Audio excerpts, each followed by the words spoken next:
Is it just me? Or does the jungle make you really, really horny?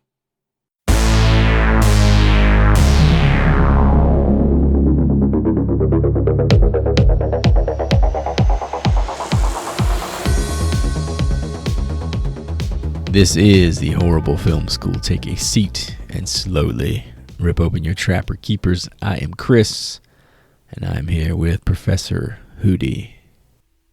My Anaconda don't want none unless you got buns, hun. Baby got back. What's up, boys? Little in the middle, but you got much back. Get sprung, boys. Also joined by King Conda, trapper himself, Professor Nasty, a.k.a. Joey. All right, I got a treat for y'all, but you got to bear with me. Let me get into character, all right? This is like the only time for me to do this, so I'm going to make it count, all right? Yes. Just bear with me. Got a little bit of a monologue here for you guys. The hard work of so many, sacrificed by the disrespect of a few. Moxon, you sacrificed the honor of this football team and the town that supports it. Shit, you poisoned my team, son. Hope last night was fun. Was it fun? Was it fun? You think you don't have to listen to me? Your daddy was a no talent pussy, but at least he fucking listen. Aw, little Billy Bob cry baby, you cost me my perfect season. How does it feel, huh? Cry me a river, you fat fucking baby. You disrespect me? My star quarterback. You disgust me! My star quarterback is dragging his leg around because of you. And on top of it, I sit and have to watch you cry about it. No, you get out of here. You know what? You get out of here. You get the fuck out of here. I don't want to see your face. Get out. Get the fuck out of here. Get out. End scene. That was quite the monologue there. That was Saron. John Voight. That was John Voight as Saron. As the head coach in Varsity Professor Blues. Kilmer. Or Professor Coach Kilmer. He got a statue. Yeah. Legend. Can he play? I feel like Can he play? Much like fucking where was Saddam Hussein? It was Iran or Iraq? Iraq, yeah. Much like Iraq, they tore down that fucking statue of Coach Kilmer at the end of that movie. Pull that summit down. Fuck the past. All right, boys. Bit of a spoiler. Well, not a spoiler. Bit of a teaser there from Professor Nasty. Before we hop into this bad boy, I got two pieces of news from the internet I kind of wanted to bat around for the horror community. This was a big one. This is a big one. I think we're all going to be happy. I don't know if you're too aware of this, but Danny Boyle and Alex Garland, the writer and director behind 2010's 28 Days Later, are back at it for the long-awaited sequel, 28 years later. It's on, baby. Got Aaron Taylor Johnson in there, Jodie Comer, and Rafe Fiennes, a.k.a. Voldemort. Aaron Taylor Johnson, I think we've talked about it, is fucking killing it. He's blowing up. He's a little bit everywhere right now. Somebody told me he's the next Bond, but I haven't seen that solidified yet. I just got through watching Alex Garland's new movie Civil War, which was a great watch. Yeah, he's a great mind, a great screenwriter. But apparently he's going back to just writing now. He says he doesn't see himself as a director, which is super interesting for such a visionary guy. That scene with Jesse Plickman, what the fuck is his name? Plemons? You talking about Fat Damon? Jesse Plemons, Fat Damon. That scene was spine-chilling. I haven't seen it yet. It's been on the watch list. I just haven't had time for it yet. The sound effects in that scene got me. Dude, what's crazy is he's Kirsten Dunst's husband. Yeah, so watching that scene play out, like I don't even think he was. I read he wasn't cast in the movie, and then someone dropped out like last second. She just brought him on board. Yeah, they brought him on board, and he's like, in my opinion, that little bit of the movie right there just totally flips the tone of the movie like on its head. So in that scene when he shoves his AR-15 into her mouth, that was like, simple. His dick. Yeah. It happened later that night. I understand. Off camera. Oh, he's been shooting. Hey, trust me, he ain't shooting blanks when it really counts. You know what I mean? That's love, man. We're all about love at the Horrible Film School. But yeah, Mr. Garland is going to write 28 years later, and Danny Boyle will direct it. And it looks like Alex Garland is also planning on writing at least one more sequel after that. Wait, one more sequel after that? You can go to 28,000 years later or some shit? 28 decades later. I don't know. I'd say you have to change the setup, I think. I trust Garland. If he's got an idea and he pins it himself, it'll be good. In a world desolate of man, filled with apes. What if we get like a zombie version of Planet of the Apes? That's what I'm alluding to. See, I thought that was cool. Also, Winnie the Pooh and Mickey Mouse are getting their own horror movies these days, and Hans Christian Andersen's The Little Mermaid is next. It has officially entered the public domain. We have a movie coming out later this year. It is rated R for language, some violence, and brief nudity. Man, The Little Mermaid. The way she gets her legs is she like tears them off of a fucking sailor. How dope is that going to be? No. Oh, fuck. Flip it on its ear. The top half is a fish, and the bottom half's already a woman. And they just do Little Mermaid like that. That's just the whole movie. It's all wholesome. It's just like gross to look at the whole time. Isn't there already a Killer Mermaid film that came out recently?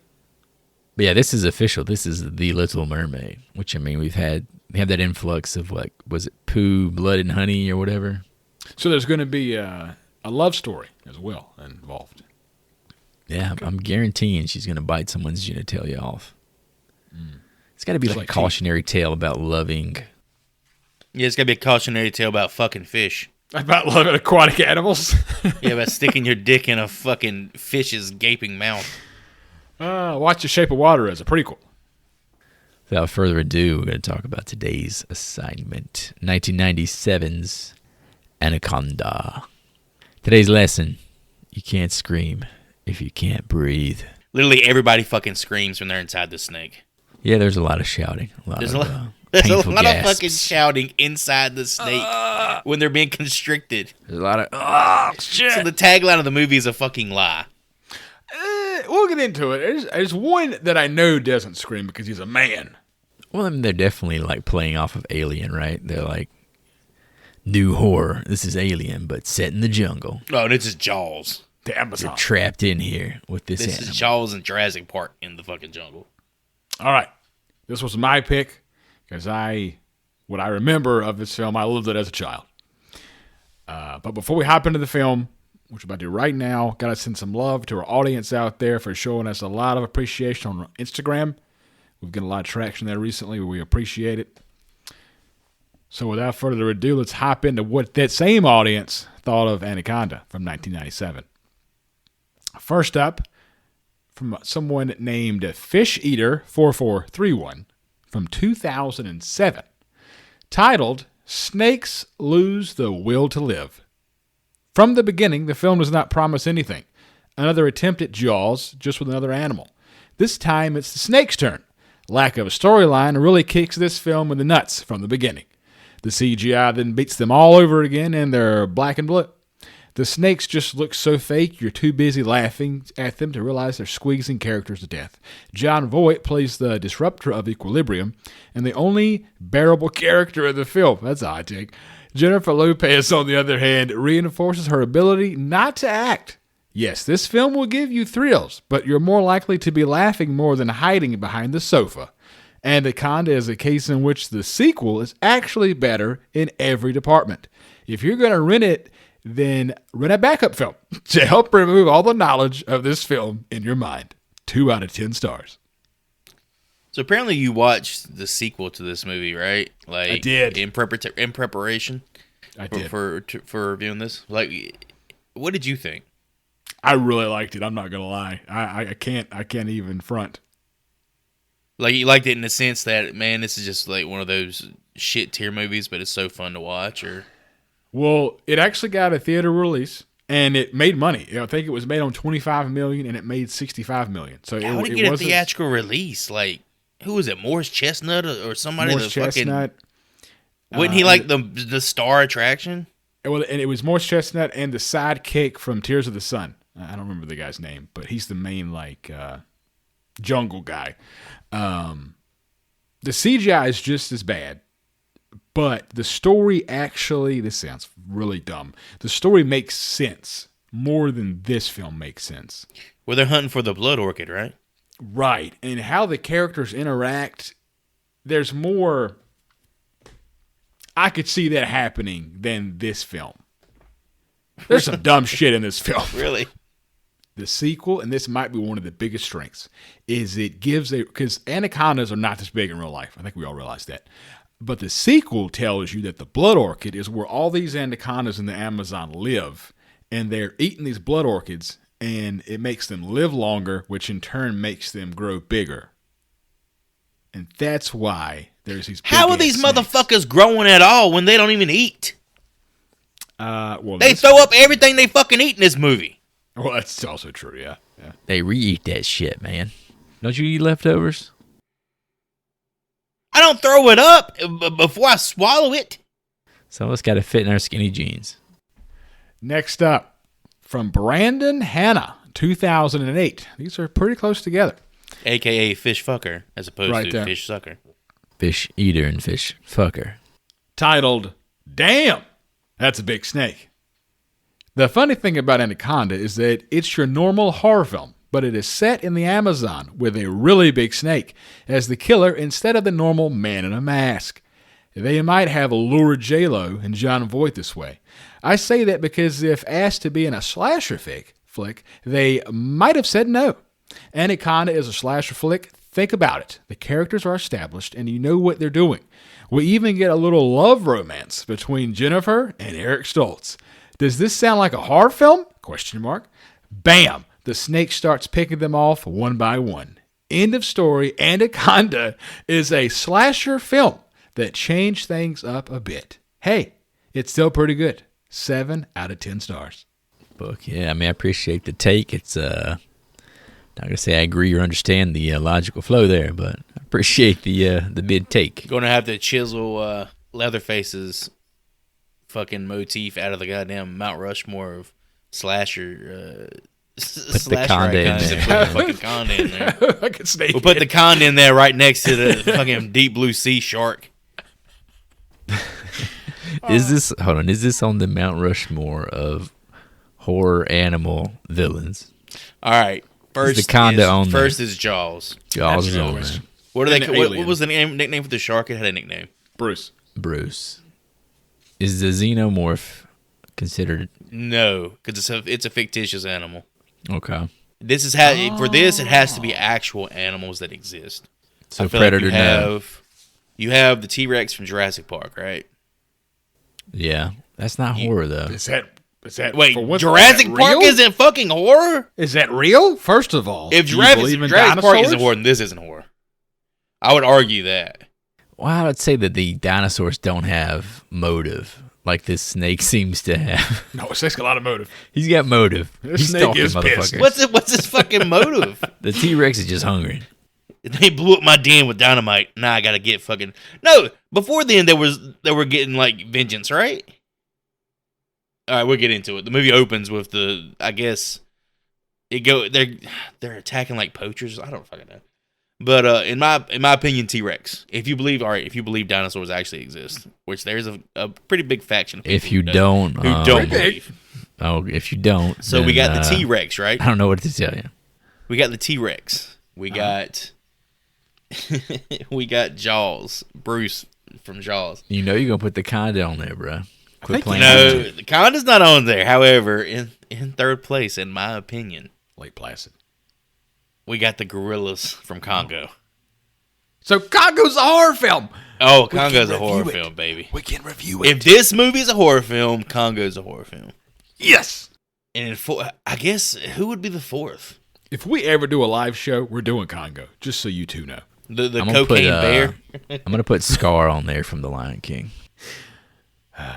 Jeez, that's animated. We've gone off the rails. Yeah, we're off the rails. One of the spiders from Arachnophobia, maybe. One of the spiders from a movie about spiders. Just one. It has to have a personality, though. I feel like the. What about the dog from Cujo? Oh, that's a good take. One. Yeah, that's good. But I feel like it has to have a personality. Like that dog has personality. The Conda has personality.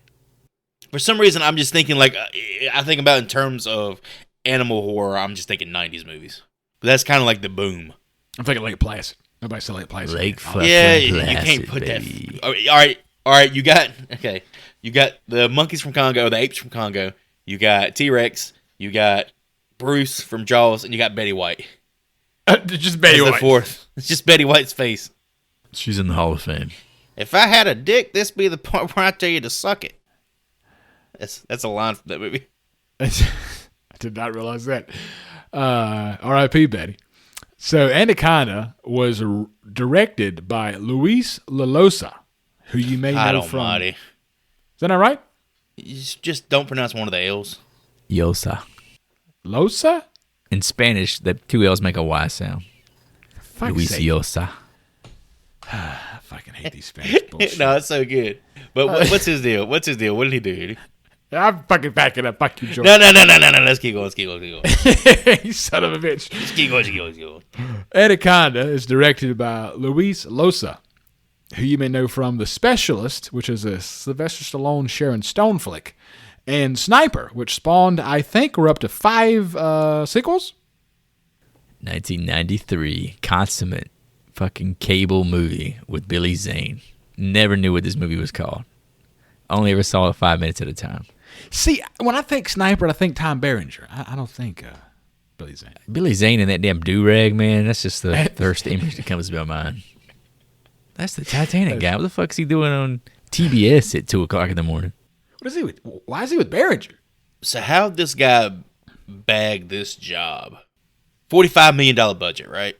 Yeah, it's big. How did he wind up with this? I would love to know because he fucked this thing all up. Well, I don't know. What did he do in his past to where the studio trusted this guy that much? I think Sniper was considered a bigger movie, right? It's like jungle, wild rainforest setup. Maybe they just thought he was comfortable in the environment. And I think he's from South America. And right? looking at his, I think, all right, yeah, to your point, and looking at his like cinematography and stuff, I think he's South American. He had at least 2 movies. 1993's Fire on the Amazon and 800 Leagues Down the Amazon. So I guess he had experience filming in the Amazon or filming about the Amazon, and that's not really something you would see in a lot of movies, in the 90s. Because they shot this, a lot of this is on location, right? They're doing like on the water real shit. There's not like a studio. Oh yeah, they're setup. they're around Manassas. Some of these shots look like a damn soundstage, though. Well, some of this movie was shot around Manassas, on the Rio Negro, and then some was shot in Los Angeles at the at like a water garden or some shit. There's a specific sunset scene where John Voight's talking, and I'm like, that looks like shit. Yeah, it's like a matte painting almost. I know what you're talking about. It's when they're stationary, the movie looks like shit for the most part. When they're like going down the river and stuff, hey, it looks cool. It looks like it could be like a travel brochure video, and It's got to be hard to film on the river, man. That's got to be tough to do. I think that's a big reason why he was put in the director's chair for this movie. Yeah, he's almost got like a nature, like documentary background. So a sign of a great film is always when there are 3 writers.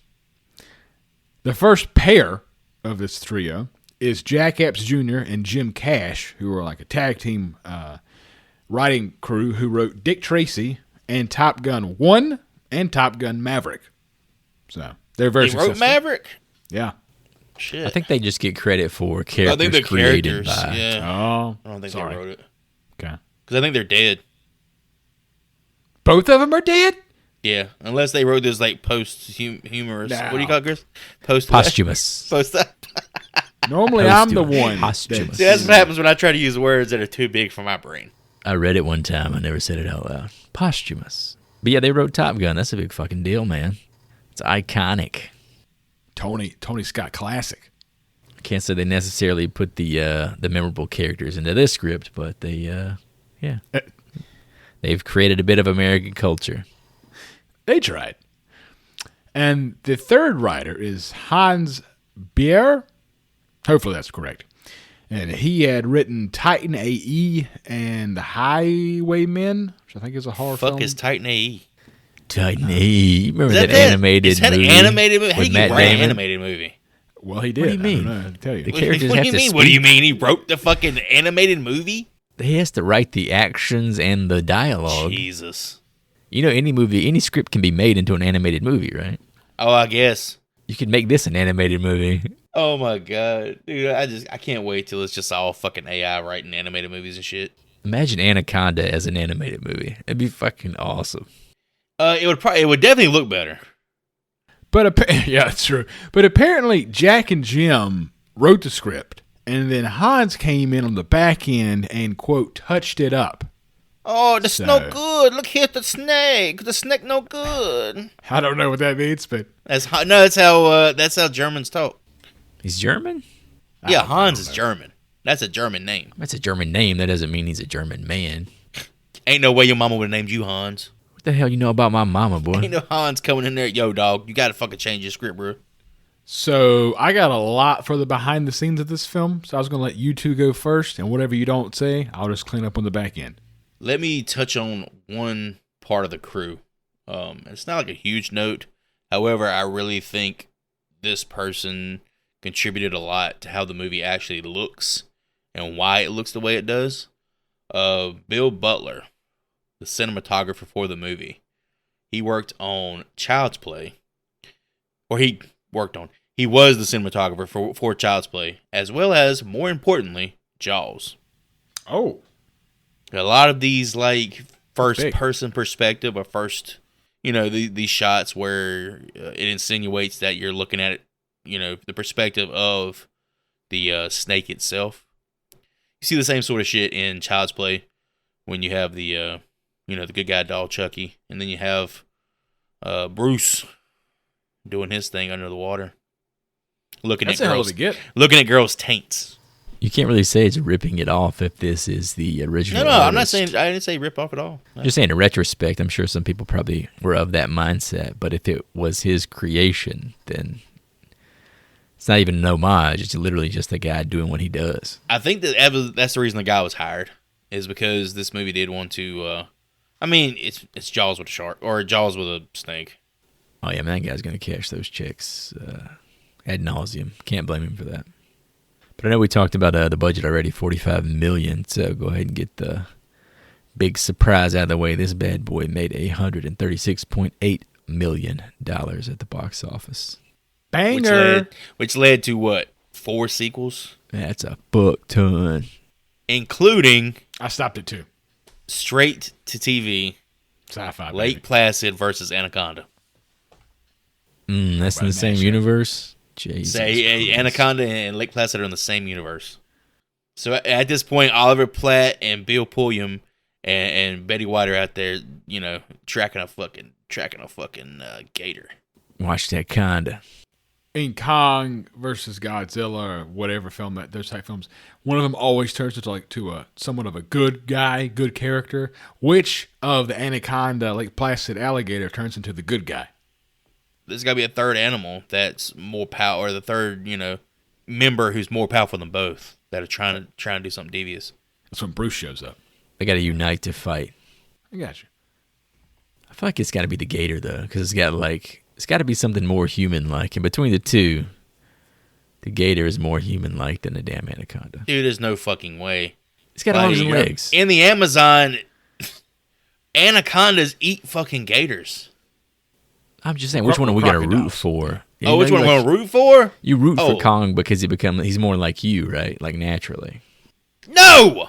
Godzilla all the fucking way! Man. Come Who on. wants a big, but as an audience, they want us monkey? to identify with Bull Kong. fucking shit, bro. I'm telling you, man, it's there. He has emotions.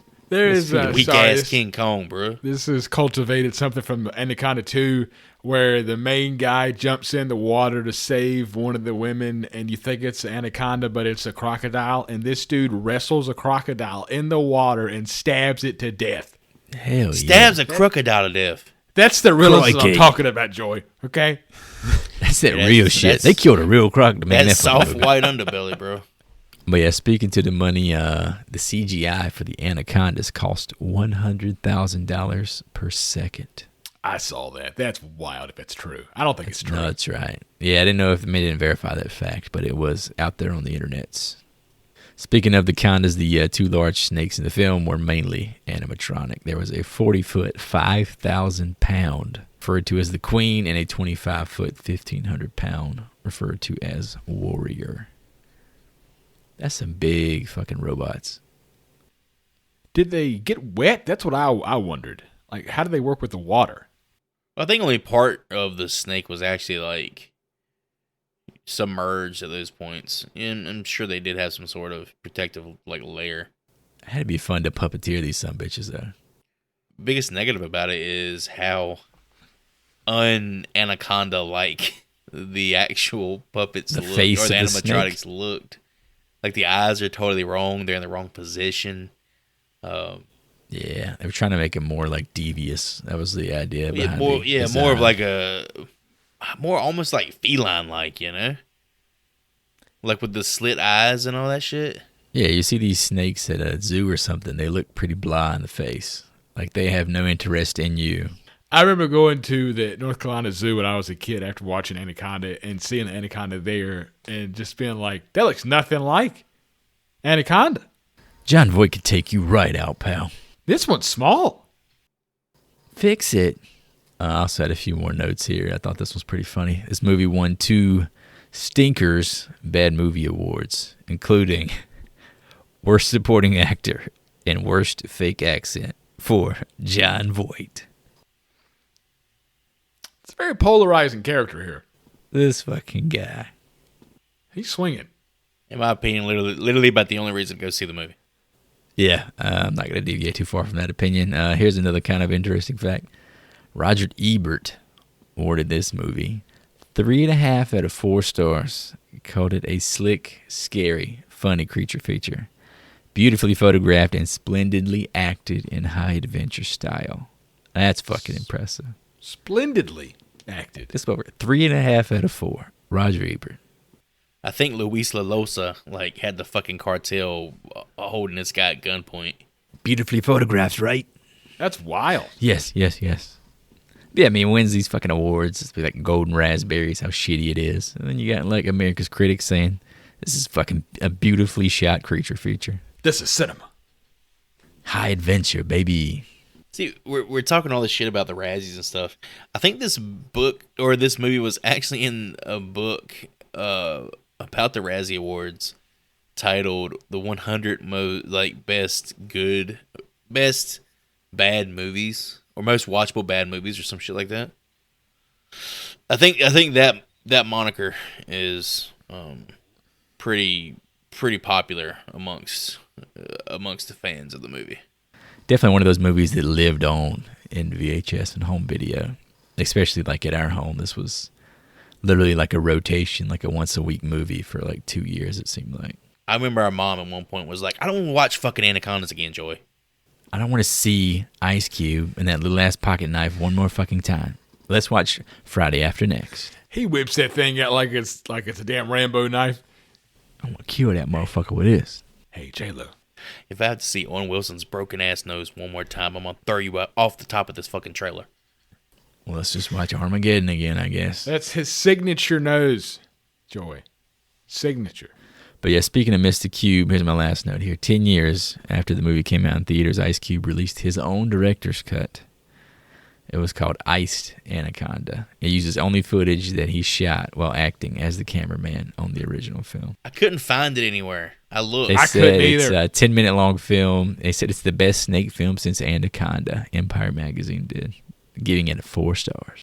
Well, Empire would. See, I couldn't find that movie. Do we think that's like a bait? That's like a Wikipedia bait fact? Just trying to get people to see. Let's see how many people we can just come up and stick to this shit. But yeah, I was looking for it. I couldn't find it. I wanted to watch this. Which you guess I guarantee it's a DVD extra somewhere. To harp a little bit more on the Lake Placid versus Anaconda, Hootie, you're gonna be a big fan of this. Stars Robert Bitch England. Outside of that, I just want everybody to listen to the list of people that were in, or actors that were in consideration for the role of Paul Cerrone. Start off with Jean Reno, Liam Neeson, Harrison Ford, Jack Nicholson, Michael Douglas, and Martin Sheen. With John Malkovich, Sean Connery, and Tommy Lee Jones actively turning down the role. Oh, Tommy Lee would have been great. Look at Sean Connery. There's no way he could have pulled this off, man. What's this? A giant fucking snake? I wonder if John Voight took that list and combined all their voices to make his accent. Because it's completely indecipherable where it comes from. Like 4 accents. I didn't even know what planet this man was from, let alone what country he was supposed to be from. What I come out with, it was literally John Voight's voice trying to imitate Tony Montana. Yeah, there was some Pacino in there, too. Tommy Lee Jones has played a bad guy in a couple of films. I think he could have pulled this off. Ain't no way any of these people could have done the fucking eye shit and the facial movements that this guy did in this movie. Do we need to go back and rewatch this movie right quick? We could pull up some YouTube clips of the fucking Your Hall love of for Fame John Voight performance. Would you feel as creeped out watching any of these guys I fuck Jennifer Lopez? He makes it very creepy. Okay. I'm going to say Al Pacino is the only person I could see batting at this same level in this movie with this script. The best possible casting that didn't happen, and then I'm going to be done, for any of these characters. Chris Farley as Danny. I had the same note, and I was shocked that he was still alive in 97. I didn't know when he died. I thought it was earlier in 97. Well, I think they shot the movie probably like 96 or 95. Okay. Well, that would make sense. Yeah, but he actually was super interested in the role, but he couldn't be involved because of Beverly Hills Ninja. I mean, it's a good movie, but Beverly Hills Ninja. I like Beverly Hills Ninja myself, so... Is it weird to say Chris Farley would have made it a different film? Oh, imagine Chris Farley burying a fucking pickaxe into a snake. Yeah, let's think. I just don't. It's like John Candy doing it or something. It just doesn't compute. He would have went to fucking hit it and hit his own foot and then started doing his fucking throwing his body around real fucking fast. Ah! I hit my own foot. He's the only one who could have kept up with Voight though. Like no one else even tries to step to him, you know. Well, I'm gonna toss you both off this fucking boat.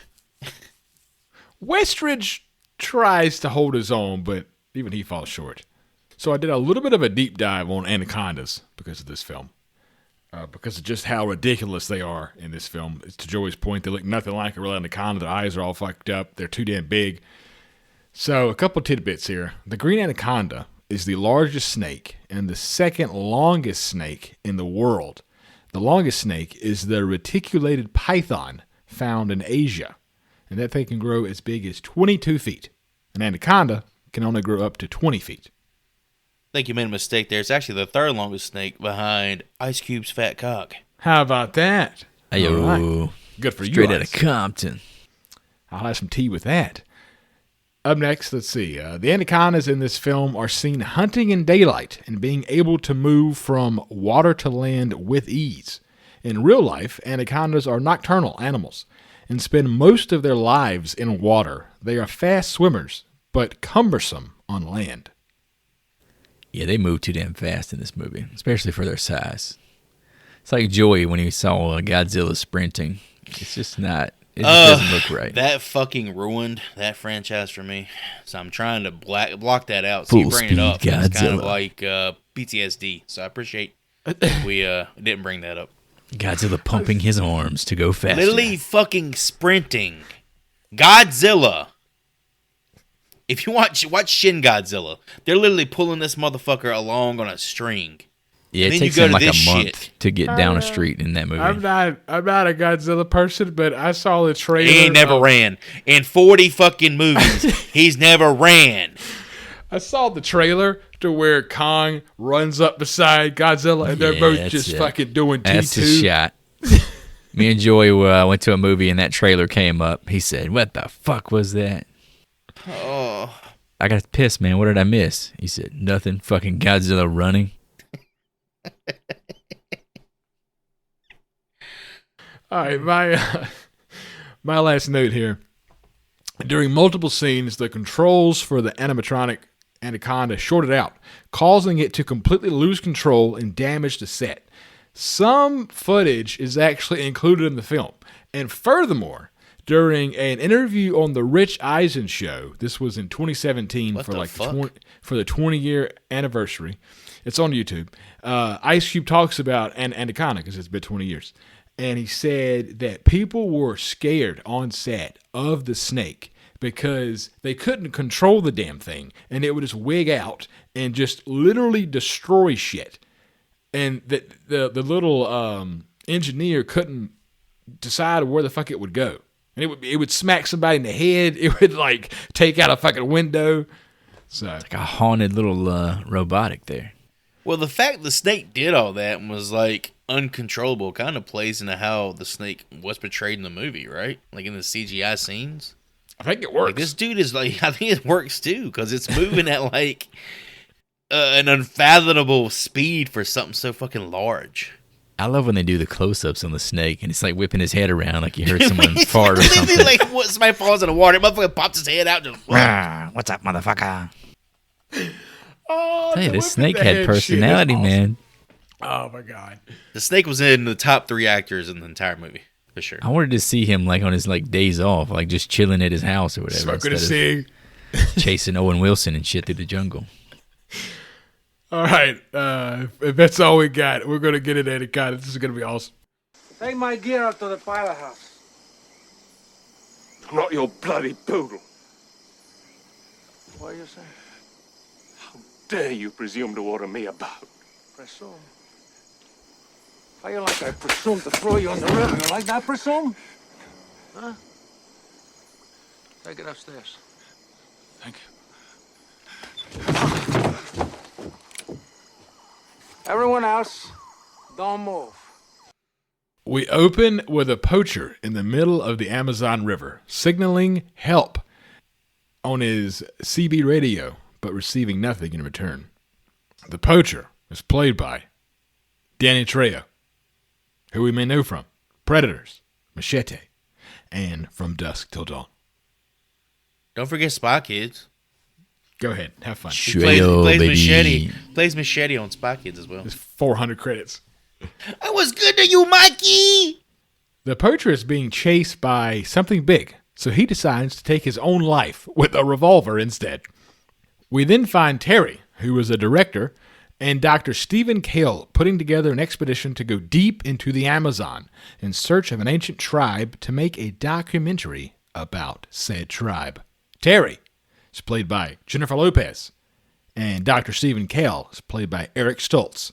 Lopez, you may know from Out of Sight and The Wedding Planner, and she is the highest paid Latina actress of all time. Yeah, this J-Lo, this is the other half of Ben Affleck's life these days yet again. Y'all remember how like big of a deal she was like right after this? Oh, this is like the beginning of her ascension. Because she was already like an established pop star. She had just, I think she had just finished Salinas. That's for our Latino friends, Salinas. Selena, yeah. Yeah, she was on the way up, man. You guys remember Waiting for Tonight? Waiting for tonight. Ooh, oh, when you would be here in my arms. Well, that is a banger. I don't know why you two sing it. Maybe I realize. She was fucking killing it, man. Yeah, remember the green dress? Oh yeah, dude. I read something, and I don't know if it's a true fact or not. The green dress actually led to the creation of Google Images, because it was like one of the most searched things on the internet at the time. And I guess to make it easier for people to find it, they created Google Images. That's pretty cool. I remember, was it Matt, the two creators of South Park, wearing that same dress the next year to great. like the Oscars or whatever. That was great. How crazy is it they're still relevant in terms of like their show and their sense of humor and like political humor and stuff? Well, they turned into damn Nostradamus. They were always like timely. That was like always their hallmark of some shit would happen and they would have an episode in 5 days that touched on it, you know. So fucking good, man. I kind of want to harp on the factoid of her being the highest paid, Latina actress of all time. I want to go over a few of her movies and projects and what she got paid. So The Wedding Planner, $9 million. Angel Eyes, $9 million. Enough, $10 million. Oh my God. Monster-in-Law, $15 million. Whoa. The American Idol seasons that she was on, it was like 5 in the early to mid 2010s. She replaced Between 12 to 20 million per season. You forgot about Geely and Hustlers, dog. Hustlers was actually pretty good. Yeah, that was like her big recent foray into I'm still here, motherfuckers. Eric Stoltz was in Mask, not The Mask, Mask, and Pulp Fiction. He was in Pulp Fiction, which is the closest that man will ever get to greatness. There's another movie he was in. Here we go. Give it. For 5 minutes that no one ever saw. Are we really going to do this? My man was in. My man was in Back to the Future for 5 weeks. For 5 weeks. And they said, this footage kind of fucking blows. Dude, Eric Stoltz is drier than Sally Field's pussy, man. Jesus Christ. Dude got fucking Poor pulled by Sally Robert Fields. Zemeckis.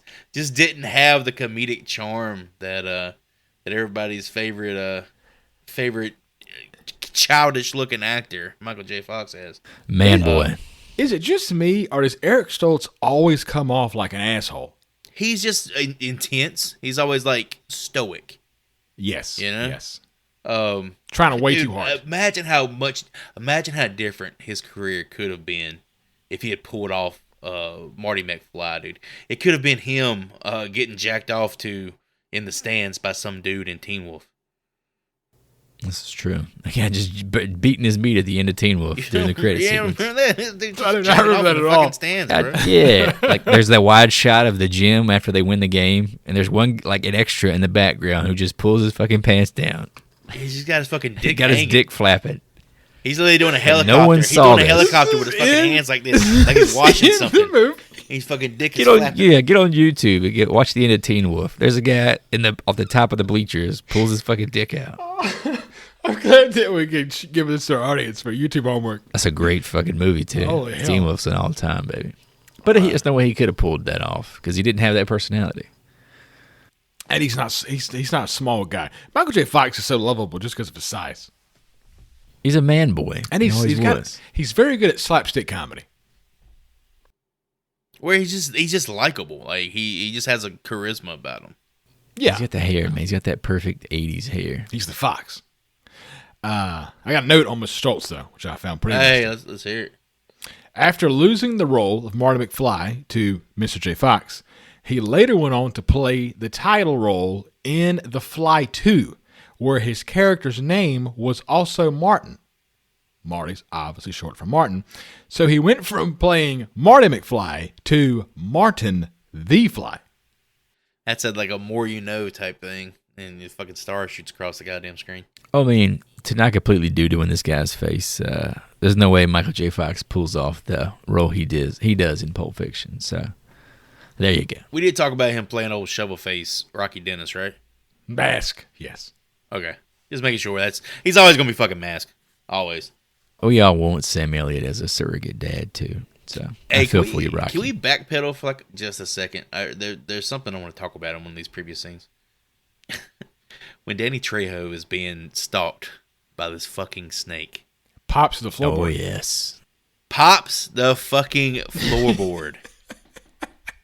The snake literally has the strength to take a floorboard, hit it with the top of its head, and have nails fly out in slow He has motion. motive, dude. This is what I'm telling you. This snake has like fucking moves that he pulls off. He's doing combos. If you people at home ask yourselves, what sort of creature could be in pursuit of this man to make him just fucking commit suicide? Hey, a giant snake that can rip fucking flooring out of your home?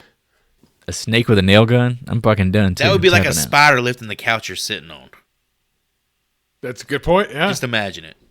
As much as we watched this movie, this is a year after Dusk Till Dawn, which we also watched on repeat. Never realized until rewatching this that was Danny Trejo. Well, he ain't going to punk bitch and dust till dawn. But in this film, he goes out like a punk bitch. He doesn't even sound like himself. He's just doing strictly his Spanish, I guess his normal speaking voice. He doesn't sound intimidating speaking Spanish. Yeah, he sounds like a normal dude in distress. He doesn't have any of that Danny Trejo badass here. When he's speaking English, his voice is it's fucking octaves lower. It's gruff, yeah. Yeah. Terry is bringing along her friend Danny as the cameraman, Denise as the production assistant, Gary for audio, and Warren Westridge as the host of the documentary. Oh, and let us not forget, fellas, Mateo drives the boat. Capitan Mateo. So, here we're about to do a big-ass character dump. This is going to take a while. Danny is played by Ice Cube, who you may know from Boys in the Hood, Friday, Barbershop, and another horror film, Ghost of Mars. Jesus, John Carpenter. What the fuck it's his Black Sheep, man. That movie is such shit. I have a soft spot for Ghost of Mars, but I can watch. No, don't get me wrong. I can watch it. It's John Carpenter, baby. I can watch it all day, but it's not one of his better efforts. So, two things on Ice Cube. First of all, he legally changed his name to Ice Cube. That's how he signs his checks. And this film contains two allusions to Ice Cube's musical career. His first line of dialogue is, "Today is a good day," referring to his 92 hit, "It Was a Good Day." There is a scene of him listening to Mac 10's song, "Faux Life," which he also co-wrote. I gotta go because I got me a drop top, and if I hit the switch, I can make that ass drop. All right, here's another one. Get me on the court, and I'm trouble. Last week messed around and got a triple-double. Messed around. Shake 'em up, shame 'em up, shake 'em up, shake 'em. Today I didn't have to use my AK. I gotta say, it was a good day. NWA can't overstate the fact that's where he talk about started. him being a founding member of fucking NWA. Well, it's not acting. Coming straight out of Compton. He is the voice of Superfly in TMNT Mutant Mayhem. Shout out, my son loves that character. Who the fuck is Is that the Superfly. Is that April He's the O'Neil? villain. He's the villain. Oh, the villain. Oh, he's a fly. Superfly. See, I don't remember the fly from the cartoon. I know there was a fly. I remember the giant guy. You remember Baxter with the Stockwell. Craig is it Craig in his stomach? Is it Craig? I think it's Craig. Is it Craig for Friday? Is he Man, the is that Craig, running bro? around? Krang. Next up in the character dump is Denise, who's played by Carrie Warrer. Hopefully that's correct. That's good enough. She was in Eight-Legged Freaks and Thinner, directed by Tom Holland. Little factoid about Carrie. She's had both of her tattoos removed as well as her breast implants. Yeah, she had some sort of encapsulation going on in some fucking movie she was in. Her calling card is she is smoking fucking hot. That's true. But it's wild, man, because you have a lot of musicians in this movie. She was actually, she's a musician as well. I don't know if she still plays, but she had an album come out in 1999 called Shiny. She holds the honor as the number 4 most popular actress of 1999 in the prestigious Celebrity Nudity database. Oh, yeah. Mr. Skins. Oh, yeah. What happened in 99? She showed her tits in a lot of movies. I don't know. I mean, I don't know that whole distinction. I don't know if that means most searched or most measured, loads busted to, or what. But she's I need the earned that data distinction. behind the data there, man. Yeah, we need to dive in on this one. I need the metrics on your data, Mr. Skin. Next up, we got Gary Dixon, played by Owen Wilson, who you may know from Wedding Crashers and Armageddon, as well as other films. And as of 2021, he has appeared in 13, I'll repeat that, 13 Ben Stiller films. That's his boy, man. There's with Starsky and Hutch, all that shit. Zoolander. You know who actually is his boy? And I learned this by reading some of his Wes Anderson. Wes fucking Anderson. Yeah, they came I up did together. not know that. How wild is that? He put him on the map. Was it Bottle Rocket and all that? Him and Luke Wilson, his brother, Yeah. both got their start. I guess that's from Wes really Anderson. that explains how he gets cast in like Royal Tenenbaums and all this other shit. They got to Hollywood together, from what I understand. And last but definitely not least is Warren Westridge, played by Jonathan Hyde, who is in Titanic, The Mummy, and Jumanji. Fucking Jumanji, dude. He was Herbert Cadbury and Richie Rich. Boom. Are we gonna fucking talk about this at all? Talk about extra strength tartar control. You know, fucking remember that scene in the jail? Yeah, he like uses the toothpaste to melt the bars. Yeah, God so damn it. Why do I so remember fucking that? Good. God damn it. I can't believe you skipped over Mateo. We're gonna talk about Mateo. I know we talked about him as a character, but as an actor. I couldn't find anything that the dude did. What? But damn. Vincent Castellanos. Middle right. Vincent Castellanos. Castellanos. Dude, he was Spider Monkey from Crow City of Angels. Never seen it. You guys don't remember City of Angels? We killed you, man. You're dead. You should remember it, man. It had Thomas Jane in it. What? Thomas He was Jane. like a tweaker in that movie. Thomas Jane. No, Thomas Jane was a fucking pervert. Thomas Jane is literally fucking stroking his cock at a pay and play peep show. Well, I have not seen this film at all. The girl who he's paying like to watch through the glass is watching him do it. And she says, "Is that for me?" And motherfucker says, with a straight jacking off face, "Yeah, we're gonna celebrate Christmas a little early this year." Fucking Jesus, fantastic. Tom. If anything, go watch that scene on YouTube. It's so God. The good. fucking Punisher All the there. dialogue. Okay. And it's got Iggy Pop in that movie. It's such a good movie. It's a shit movie, but it's good. Mateo was also in Mulholland Drive. I knew I'd seen his face recently. you love that Why is that movie Coach. so popular? That's on a lot of lists as like the best movie of the 21st That's what I'm saying. century. Like, why is this? I've never watched it. I had seen it once years and years ago based on that like word of mouth. I didn't really get it the first time, but I rewatched it last year. It's fucking great. Did it start as like a TV series or like a TV movie or something? No, you're like you're melding like the Twin Peaks, David Lynch. It's a David Lynch movie. Well, I think It's considered his think best he was movie. like the same character in a TV movie like that called Mulholland Drive. It was might have been a short. Who was? Vincent Castellanos. Yeah, I could see it. He's definitely like, if you see, just looking at his face, he's the type of guy that David Lynch would use for some random ass bit parts. Yeah. You go get me, Mateo. He's such a weird character in this movie. And before we get away from Mr. Westridge, I had a pretty cool note here. Also considered for the role of Warren Westridge was Tim Curry. That would have been a fucking upgrade, dude. Yeah. Yeah, no slide on Jonathan Hyde, but that's much better. Well, Jonathan Hyde was actually good in this movie. He was. in my opinion. He was. I agree. I don't know if it but would've been an imagine upgrade, Tim man. Curry. Imagine Tim Curry in that role. Imagine Tim Curry swinging a fucking golf club. This is Congo Tim Curry. Now unimagine it, because I don't want to see that flubber flapping around. Congo was like 93. Tim Curry had a fat face. This might have been part of his fat face. This was fat faced Tim Curry. He's not swinging a Yeah. fucking golf club. No offense to Tim. If it's not a goddamn, if it's not a submarine sandwich, he ain't swinging it. I'm saying he could have went at fucking Voight. Him and fucking Chris Farley. You know how much better that would have been with those three in there? God, that creepy ass laugh. Oh.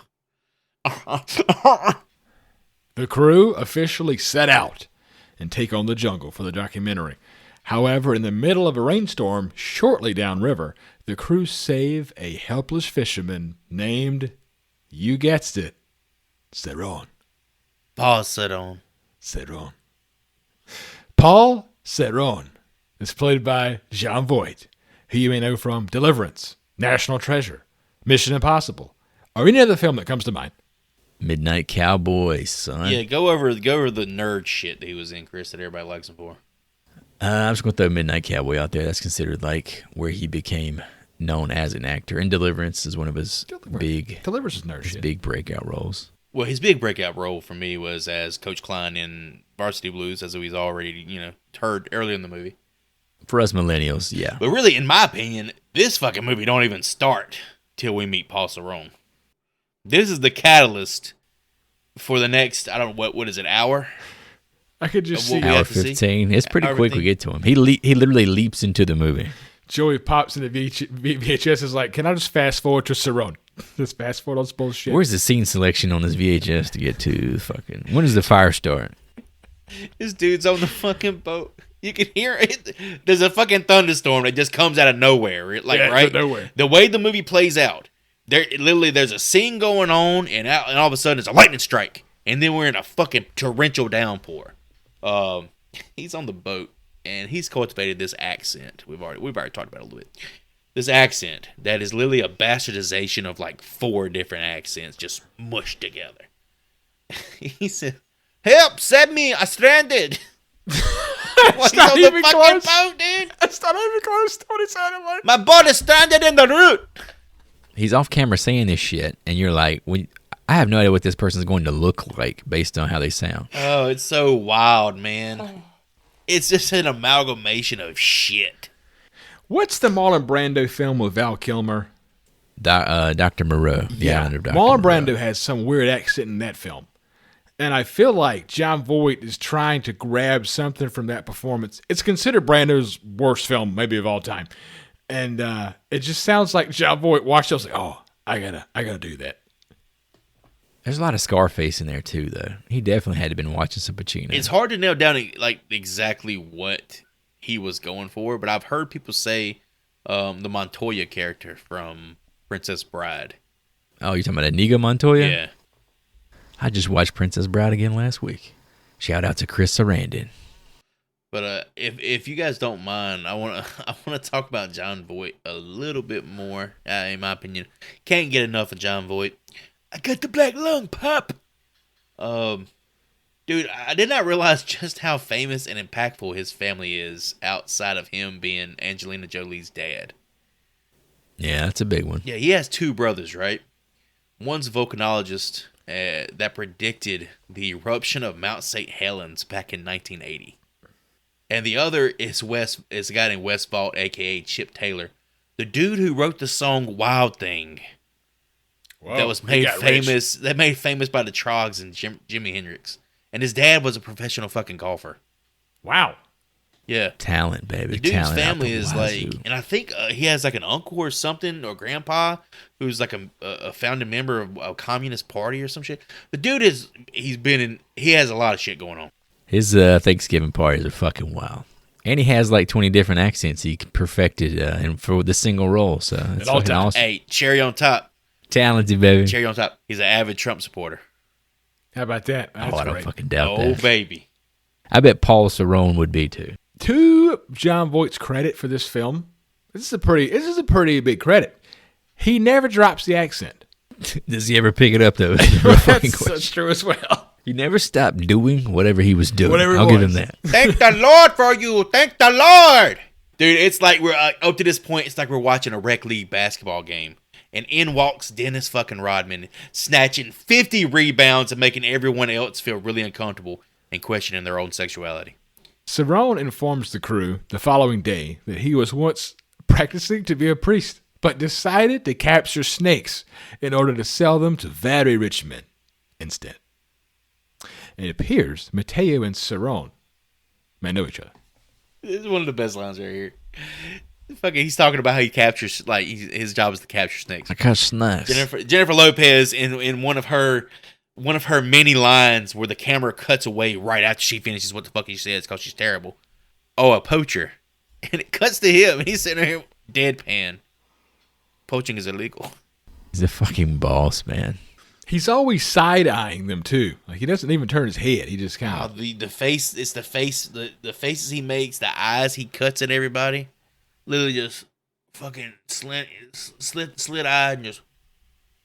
He demands that you look at him. No matter where 100%. he is in the fucking frame, he's like, you're going to look at me. He You can- come up here on my terms. He could be standing in the back of the boat, and he's all you're looking at. Later that night, a large anaconda eats an entire panther in the jungle, squeezing the cat so hard its eye pops out. I bring this up because I'm a Carolina Panther fan, so seeing this beast kill my mascot, it's fucked up. So how shit is this scene? It's bad. The panther's definitely stuffed. Oh, it's a stuffed panther. They literally are wrapping the snake around this panther and just shaking it in front of the camera. The conda is actually played by somebody, right? Oh, I have Or the note here. voiced. All right, I'm gonna let you go ahead and let's let you spew the tea on this one. The anaconda is voiced by none other than Frank Welker, who you may know, or now you know, is the voice of Scooby-Doo and Transformers and plethora of other animated films. Yeah, he does Fred and Scooby-Doo as well as Scooby himself. Dude, I imagine when you say the guy's name, like he's such a hot shot in the world of voice acting. Frank Welker. Like you just hear Stone Cold Steve Austin's fucking glass break. And just a down out. He's considered the godfather of animated voices. Dude has over 890 credits as a voice actor. It's literally He's a work man. His collective works he's been featured in throughout his career have garnered over $12 billion worldwide.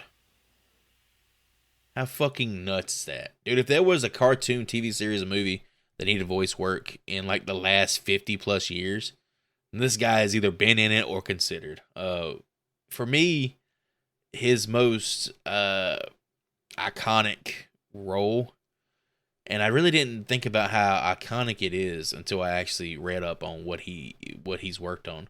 The dude is he's Dr. Claw from Inspector Gadget. Now, that might not immediately jump out to you. However, that fucking voice, dude, I can hear that shit in my head as if I like just watched the show yesterday. For me, I think it's Optimus Prime. Here's the thing. The voice he does in this movie for the fucking snake don't make any sense. It's a goddamn banshee sounding It's a scream monster. He's doing? Yeah. But yeah, it's still kind of cool. He's credited. He's not actually credited in the movie, but he is the one who performed the role. I mean, it kind of goes without saying that anacondas don't make noise. I think they don't. Do they even hiss? I don't even think they hiss. I think they're known to be silent. It's just Python, yeah. Yeah, part of their whole shtick is they don't have venom. They're constrictors, so they need to be quiet. You want to sneak up on your prey, yeah. Sneaky snake. Just stay running through or slide through the jungle just screaming. Denise and Gary go out to get some wild sounds. However, Denise has other plans. Sadly, a wild boar interrupts them, which requires Cerrone to save the day by sending a bullet straight through the pig. Boy, I'm going to tell you what. You want to get some wild sound in the middle of one of the most dangerous places on the planet. How hot does that have to be sitting there trying to get a fucking nut when you got like 90% of the world's most venomous snakes and shit just surrounding you? Do it in the middle of the day. Nah, that's not exciting, man. There's no fucking privacy on that boat. I think they have to sleep like right there on the deck. I don't know where they even lay at night. That's a good point, too. The jungle, the sounds, the humidity, John Voight's accent, boy, it gets him wet. It gets him fucking moist, man. Is it just me or does the jungle make you really, really horny? Are you even going to try to do a fucking Owen Wilson accent? I blew my nose earlier, so I'm all cleared out. I can't even try right now. No congestion at the moment. The next day, a rope gets caught in the propeller, which stalls out the boat. Dr. Kell decides to be the big man on the board and cut it loose. He gets stung by a wasp while underwater. Quite the feat there. The weird part about this is why is there a fucking rope just laying in the water to begin with? Like you're supposed, I think the only rope that goes over the edge of a boat is like to drop anchor, and they're literally moving, so they're not gonna be fucking dropping anchor. I think that means somebody's sabotaging the boat. Once again, Cerrone saves the day by cutting a hole in Dr. Kell's throat and shoving a straw right in that sumbitch to help him breathe. Gives him a fucking tracheotomy. Alright, this wasp, it not only stings him in the throat, this fucking wasp is in his mask. This wasp somehow found a way to get inside his mouth and stings him inside of his throat. It's a big-ass wasp. How fucking cool is that? The fact that I understand how a scuba suit works, but to breathe in what looked to be a golf ball size insect and that thing to get into your throat. It's not possible, right? I don't think it's possible. He would, it's almost like it was sabotage. Starve to death. Right before this happens, though, Cerrone says, This river could kill you in 1,000 ways. You sure you don't want me to do it? He's so fucking good, man. I want this. I want the prequel, man. I want to see where he came from. What's Cerrone been doing? Him and Mateo back in their old running days. Yeah. I got a question about Mateo. Why does he always speak in a foreign language and immediately speak whatever he was trying to say in English? Wasp. He gives you everything in Deadly. Spanish and then he immediately says it in English. Because he knows people on the boat don't speak Spanish. So why speak You Spanish? think at all? Westbrook He fucking obviously speaks knows Spanish? English. Is it Westbrook? Westridge? You think Westridge speaks Spanish? He obviously knows English. So what's the point in doing both? Well, I think he says it initially like from a place of like shock. Or like you stub your toe Like, and you say Italians, cabrón." Italians speak Italian, right? You know, when they see some crazy shit go on, they say, Mamma mia! Like, they don't I fucking... don't know if that's true, but okay. Like, that ain't English. But that's always their reaction when something crazy happens. Mamma mia! Like when somebody scores a goal or somebody like drops a meatball on the floor or I something. think that's Mario you're talking about. But yeah, it's like he has to translate just to prove I can speak Spanish. The character's definitely like has layers. Terry reluctantly takes Cerrone's advice to take the route he wanted to take all along in order to save Dr. Kell. Danny knows something is off with this dude. On this extremely tight route, they come across a wooden wall to which Cerrone enlists Gary to help blow it up with dynamite. Well, here's what's wild to me is the fact that they even had to jump in the water to begin with. This motherfucker had a damn boat. He had a dinghy that he took out there. But Gary jumps out of it to plant dynamite like 3 feet away. The jaw shot, and then Cerrone pulls Gary out of the water, and Gary goes, "There's something in there." And he goes, "I know." Something in there, man. I know. Let's get back to the boat, It's Gary. almost like the way the movie is written, it just forces them into situations. Not even like naturally. Like it's not like, all right, the boat fucking, some of the motor malfunctions, now we have to like go do this, go do X, Y, and Z. No, it's requesting you get in the water for no reason at all. Just to build tension. This is where I'm talking about the sequel. The stuff makes a little bit more sense. Once the wall blows, snakes rain down onto the boat, and all the fuel falls off except one lonely barrel. This made no sense. Fucking Ice Cube when this happens and the boat's covered in snakes. It's a good, 5 second. Motherfucker says, God damn it! These snakes! Like he's telling the fucking audience these are snakes. Like These are a lot motherfucking of his snakes. lines is literally him like fucking saying it's like exposition. It's telling you what's happening in the fucking movie. Like explain it to the audience. That's what I'm saying. I think the Chris Farley thing might have made more sense because it's like, I don't know, like a comedian would do some dumb shit like this. But Can you imagine Chris Farley would have went this route. Everybody else is jumping around, right? They would have Chris Farley covered in snakes, spinning around in a circle. Ah! Just doing Chris Farley shit, you know? And there's a baby Anaconda sucking on Westridge's index finger as well in this scene. He literally don't even feel the fucking snake there until it bites him. How fucking crazy is that? yeah, everyone's like, all right, get it off of him, Cerrone. He just sits there. So young. Yeah, so... Go back to your mara. Back to your mara. so young. Yet so lethal. That's what he fucking said about this Anaconda, baby! There was a shot of a boa constrictor. What even Anaconda? It was a boa constrictor with a frog in its mouth.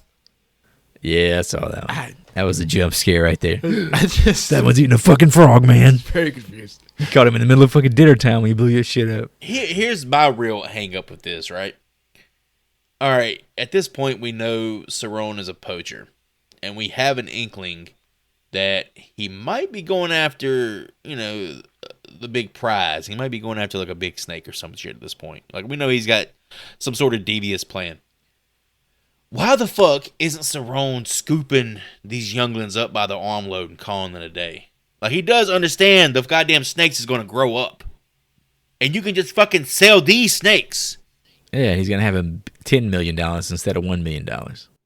Dude, the plot of this movie it's bad. I read some fan fiction on that. As wild Fan as that fiction? sounds. As wild as that Who the sounds. fuck is expunging on this shit? Are they talking about everybody fucking sucking on John Voight's cock or something? Well, basically, That was when Cerrone started fucking everybody. the fan fiction broke down what you just said. And it basically broke it down as he needed the biggest snake possible to guarantee it was that snake's offspring. Because he could take the babies, and the babies might not be that snake's offspring. Oh, so like you're talking about fan theories, not fan fiction. Theories. Sorry, fan Fan theories. fiction, motherfucker. They over here expunging on the story. Well, if you read the third novel that was written about They go do Ice Cube's backstory and shit. But, I mean, even if that fan theory is correct, that means that Cerrone has to capture this 40-fucking-foot snake and then, I guess, jack it off? I don't know. To make it have babies? I don't know how snakes procreate, but, you know. How the hell was he even going to transport this fucking thing at the end of the movie? Same thing. The net's just, yeah. The snake's bigger than the damn boat. Exactly. He doesn't even have a boat at the end. Well, he had a plethora of like snake trank, or we'll get to the point where he gets a lot of snake trank. Snake Trank, I'm starting. Snake trank. Further downriver, Cerrone and Mateo investigate a boat wreckage while Danny films. The boat turns out to be the poachers, and Cerrone takes a cargo chest back to their boat. Mateo doesn't make it back to the boat. Instead, he is eaten by a massive anaconda. And we get an Oscar-worthy description of the nature of Anaconda from Cerrone, who whips out his massive snakeskin. This massive snake was sitting there next to the derelict boat the entire time. Watching him. It's got motive, dog. How jarring was that scene? If you farted, he's turning his head and following Well, you. it just feels like there's missing footage or something, like a fuck up in editing, man. Mateo opens that like trapdoor and looks down, and it cuts away. So is he looking at that big ass snake? Oh, shit. Well, I mean, as soon as he falls in the water and he gets up and he like puts his hands up, it literally cuts to the goddamn snake coming out of nowhere. Him falling off the boat is fucking goofy. This dude is like a well-trained Big Yeah. dude. fucking boatman, and he just, oh, shit, falling into the water. The dude, all right, we find a newspaper. There's a newspaper clipping in the boat that, you know, it ties a bunch of stuff together. It shows Mateo, it shows Danny Trejo's poacher character, and it shows Cerrone like all together, you know, catching a big ass snake. First of all, Yeah, they got a history. if you go back and look at this picture, it looks like Mateo is playing fucking guitar with the snake's ass, and Cerrone is literally about to shove that snake head into somebody's fucking butthole. Into a butthole. I didn't see the butthole. You gotta go back and look at it again, because I'm telling The you, butthole was off camera. it looks like he's about to go sphincter diving with that fucking python. But yeah, as you said, this dude is a trained expert. Literally, makes his living as a captain of a boat. Spends his entire life pretty much on a fucking boat. And yet he falls like he's a goddamn Acme cartoon into the water. And he gets rocked. We get like our first real like effects work, CGI effects work with the snake. You guys think it's dog shit? Oh, it's butthole, man. It's a product of his time. Back in the day, I thought it looked fine. I was a kid. I think it's serviceable. Which is still. why it's Fucking fine. I think. butthole, man. We've seen some like post 97 CGI that's worse than this. 100,000 a second. Just saying, we've seen a lot of bad things that have come out since That check this. better And fucking for bounce. its I think that check. this isn't Here's the thing. that I think bad. that check bounced. So That check fucking bounced, and they hit him with this shit. we've always had some time to think about this. And I think you're right, Chris, because if you go back to this time, we're playing N64, we're playing PlayStation 1, and we thought those graphics were groundbreaking. And they look like shit. Jurassic Park was a few years before this, but you think about like some of the shit we saw in like the early aughts that was higher budgeted that looks worse than this, I think. Maybe that's just me. What misremembering. it is like you said, Jurassic Park. It kind of set the standard for, you know, animatronic, for the combination of animatronics and CGI. So You're not going to get that budget on anything else, though. what do you mean? This thing had a $45 million budget. That's huge for a movie. For a movie where 60% of the time, 65, 70% of the time, all it is fucking B footage of a goddamn boat going down a fucking river. Where'd the money go? John Voight. Fucking snakes, dog. The money And went John to the Voight's cast. accent. Probably. John Voight's voice coach. Some of that money should have went to the fucking CGI because I think it looks bad. Now here's the thing. Now the animatronic, as goofy as the snake looks, I actually like the animatronic. Mateo, deceased. Westridge becomes the captain of the boat, and Cerrone enlists Gary to help him capture a snake worth a large sum of money. Gary then tries to convince the others to help Cerrone, and when they try to form a mutiny, Cerrone uses force with his firearm. Boy, Gary really fucking... He mentions $100. Gary gets snake fever. He flips a switch. Gary gets fucking groomed by Cerrone in this Gary fucking gets movie. fucking snake fever, bro. Does everyone feel that way, Gary? Huh, Gary? This big for you, Guy? Oh. And Owen Wilson holding a gun is just not badass in any way, shape, or form. Can I go ahead, not to really go any more into Cerrone. I'm fucking dick riding this guy so hard. Can I do his monologue about anacondas? I was hoping you would. Can I do it? That's the Oscar, man. That's the blind side right there. Anacondas are a perfect killing machine. They have heat sensors. A warm body like Mateo's in the water wasn't hard to find. They strike, wrap around you, hold you tighter than your true love, and you get the privilege of hearing your bones break before the power of the embrace causes your veins to explode.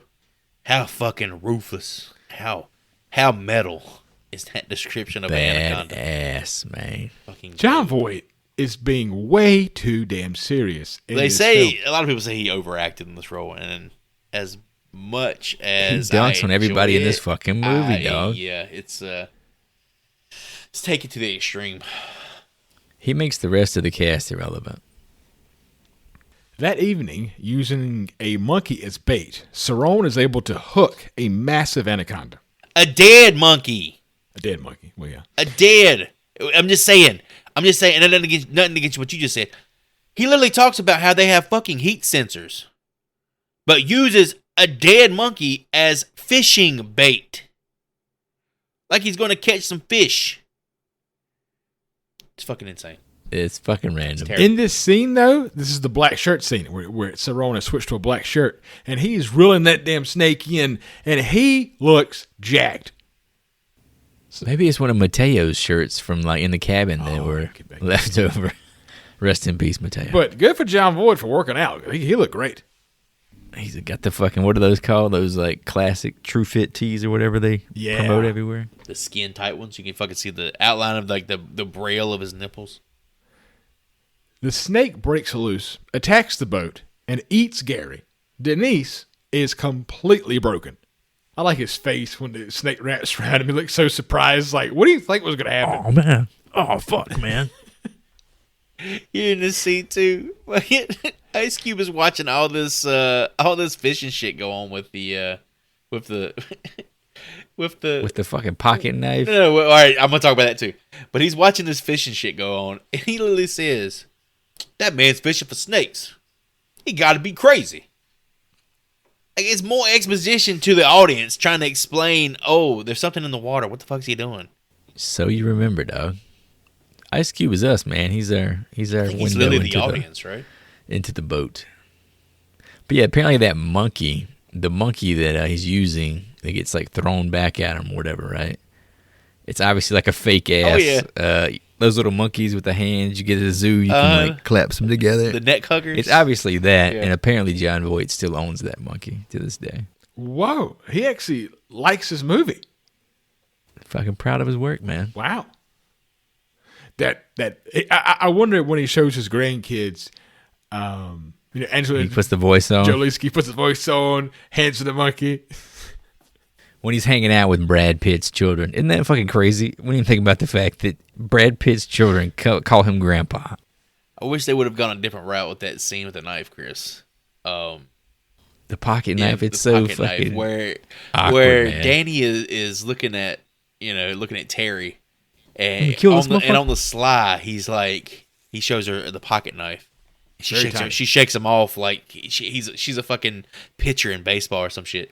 I was hoping he would just put it down and pick up some other shit, like he'd pick up a set of brass knuckles. She'd say no, he put it back down. He owns a broken bottle, puts it down, he puts up like a Tech 9 or some shit. We're going straight naked gun. See, that could have played well with Chris Farley. That He would have been great. putting up like some like stupid shit. He would have had like a Whack him with a banana. like a fucking banana, a fork. Later that night, the crew successfully enact a mutiny with the help of Terry making out with Saron. After tying up Saron, Terry figures everything out and realizes this entire trip was a setup between himself and Mateo. Okay. Now we've got to this point. The audience or our audience knows, hey, it was a setup. Why Whole thing. did they have to include the crew at all with this setup of getting this fucking snake? I guess they needed the boat. They needed the boat. Like It was Mateo's boat. yeah, but I think they like supplied the fuel and everything. They needed the supplies. I guess it is Mateo's boat. This is Mateo's stupid. fucking boat. This is dumb. But maybe he didn't have any fuel, man. They brought like 8 gallons of fuel. He's a working ferryman. He has fucking fuel. He lives Oh on my the God. boat. Ain't I no didn't even think fucking about way they even needed the crew. Does that make any sense?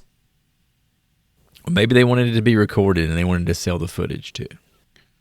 Another example of why the sequel could be better. But John fucking Voight is in this. I just movie. feel like the writers were all just fucking hitting lines off of a goddamn record, and they were just spitting ideas out. Big ass snake, Ice Cube on a boat, Amazon, go. And then Hines came in to figure it all out. Oh, well, we need to have John Voight. He is some of my countrymen. This is the scene. This is where the sex appeal comes in. J-Lo puts on the lipstick, goes in there, puts the move on old Johnny. I love when she fucking kisses him. He sees like Ice Cube coming in the background.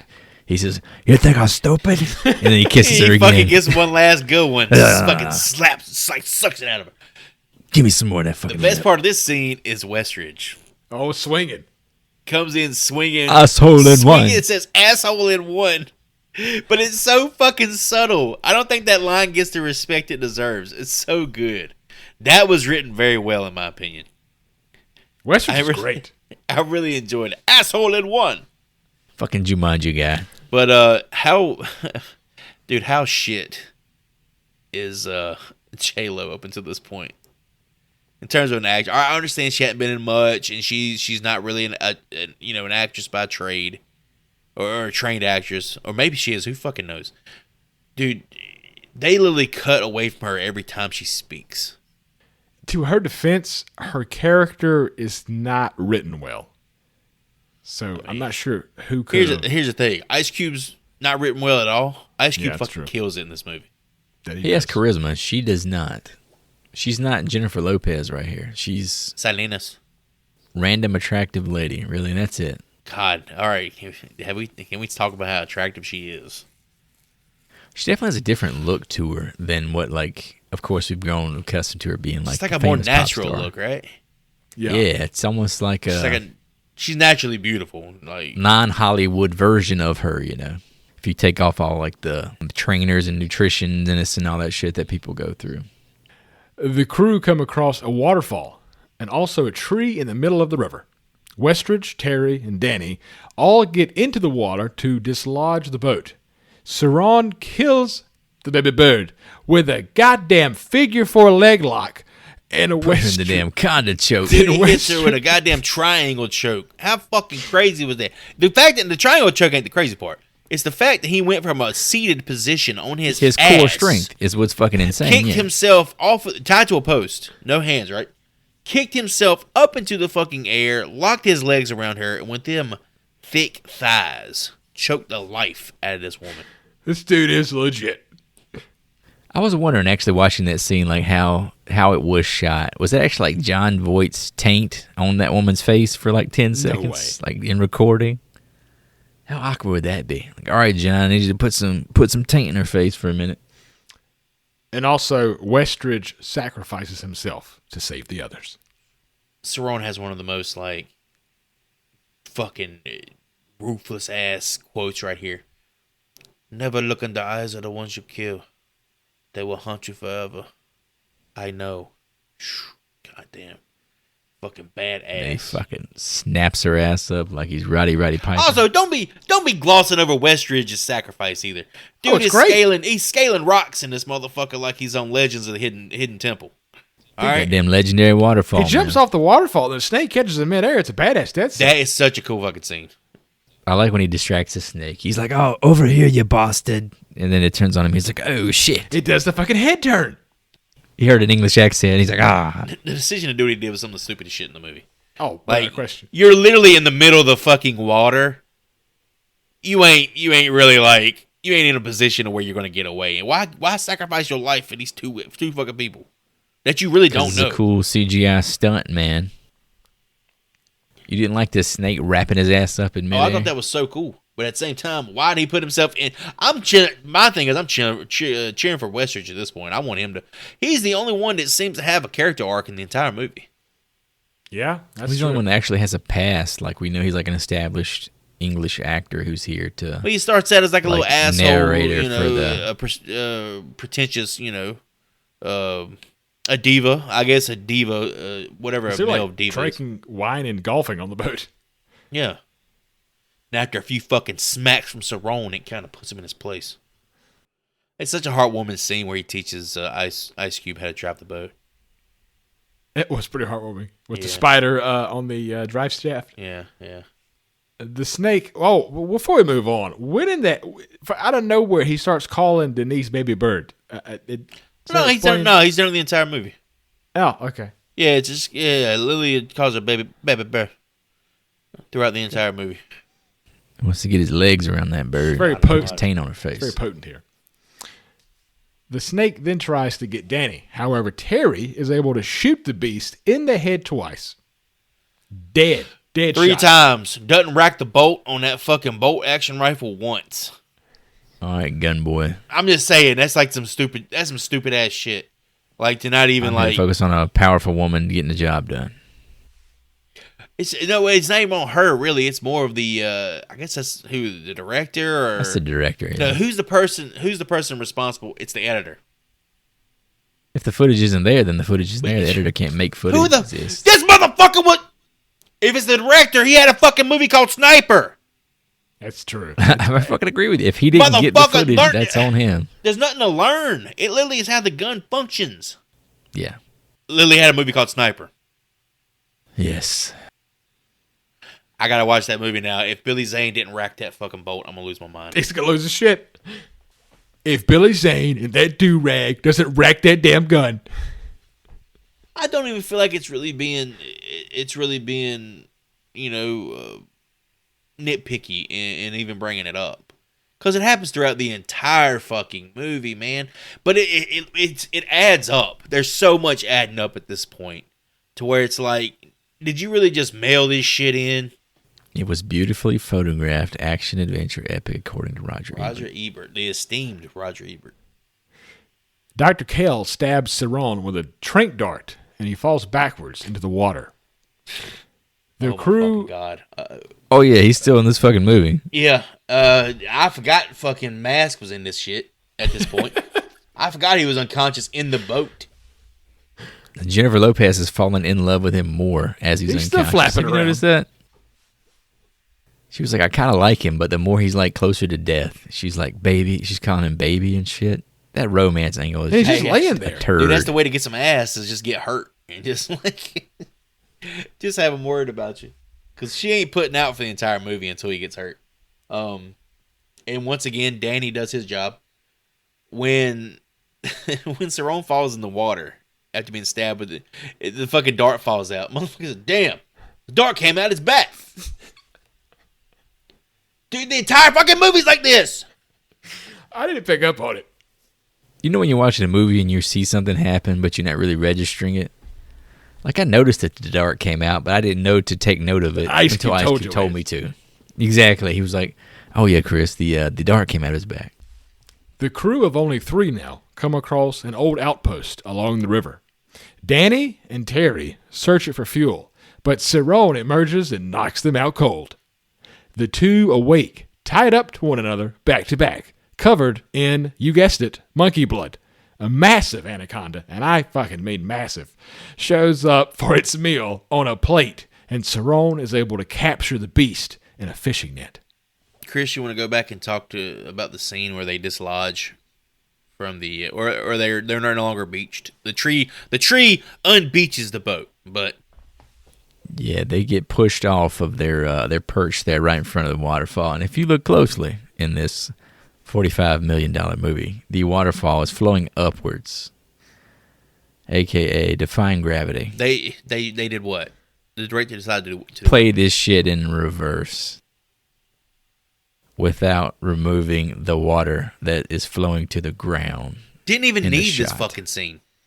Big fan of the show on YouTube. Pointed out this to me when he watched our trailer reaction to keep an eye out for it. So appreciate the Appreciate the heads attention to up, detail bud, because there. that was Yeah, when you see it, it's goodness. fucking egregious. It is egregious. This might be one of the most hack job directing performances I've ever seen. $45 million. It's so sloppy. And the water is going up. It's falling up. Here's the thing, it's so sloppy, right? But it made so much fucking money. So much. I think once we all wrap it up, we'll understand why. Roger fucking Ebert gave this 3.5 out of 4 stars with that fucking shit in there. Oh, you know he had to be fucking held at gunpoint. They had to be holding his ass over a barrel of acid or something. Maybe he was wrapped up in a conda choke when he wrote the review. Can we talk about, I understand, somehow John Voight survived and he's back. He tied these two up and then he doused them in monkey blood. I understand. But then, Mama Bear Snake shows up, like, instantly. I mean, it's like monkey blood on body, snake shows up. Where was the snake chilling at, hanging out? Earlier in the movie, as soon as we're introduced to John Voight's character, he goes over the legend of the Shirishama. And he describes how you have to pass certain obstacles and certain things to get to the head of the anaconda or some bullshit. You have to first pass a gate. You have to defeat the warrior snakes at the waterfall, and eventually you'll arrive at the head of the anaconda. This snake symbolizes the head of the anaconda in this, myth. Gotcha. It's a this legend. folktale. Legend of the Shirishama. And this So, outpost was just there. this thing's been at the lumber mill the whole time, just waiting. Mr. Voight, isn't that Mr. Voight? Mr. Stoltz pointed out earlier, that's also the legend of another tribe. And then John has to say, also of the Shirishama. He just has to he has to fact check his ass. The anaconda breaks free and eats Cerrone whole, then goes after Terry, but throws up Cerrone shortly after. A partially digested Cerrone. And he hits her with a fucking wink. Boy, all right. The scene where this scene where the snake is like attacking Cerrone and chasing him around, and eventually getting a hold of him and wrapping him up and shit, right? And snapping the bones in his face, right? And then he goes and the snake, I guess it's a female snake, because we see like the den. Mama yeah, we snake. see there's a den of a bunch of other fucking anacondas. This place is filled to the balls with anaconda. There's a scene here, or a moment in the scene, we see the perspective from the inside of the snake, digested or intaking the body of John Voight. How fucking cool was that? As a kid, that's like the most memorable scene to me. I fucking love that. I thought it was so good. Jordan Peele's Nope has like a similar like shot in that movie. It reminded me of this big That's time. dope. I still haven't seen that movie. It's good. It's cerebral. Check it out. I thought it was better than Us, personally. Oh yeah, agreed, 100%. Terry climbs out of the top of the building and jumps into the waters below, while Danny sets the place on fire with the anaconda inside. The snake comes back. I know here. The snake's on fire. It falls out of the fucking building. It's screaming God, while it's doing screaming for some reason. The snake comes back one last time, but Danny chops its head off with an axe. That thing bursts through the fucking dock, just like the poacher's boat. Where's the classic, like, all right, you're about to defeat the villain one-liner? Oh, this is like the smile, you son of a bitch. Smile, you moment. son of a bitch.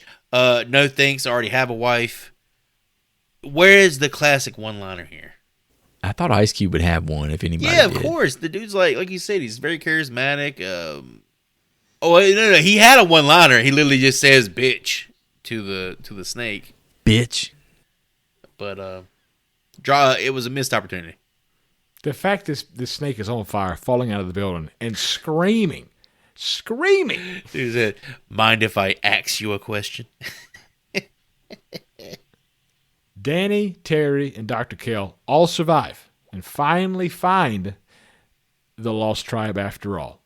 And The Shirishama. Danny says, I'm going to grab the camera. I'm going to get the camera after he sees them titties. So we get a feel-good I'm ending going to get the camera. to Anaconda somehow.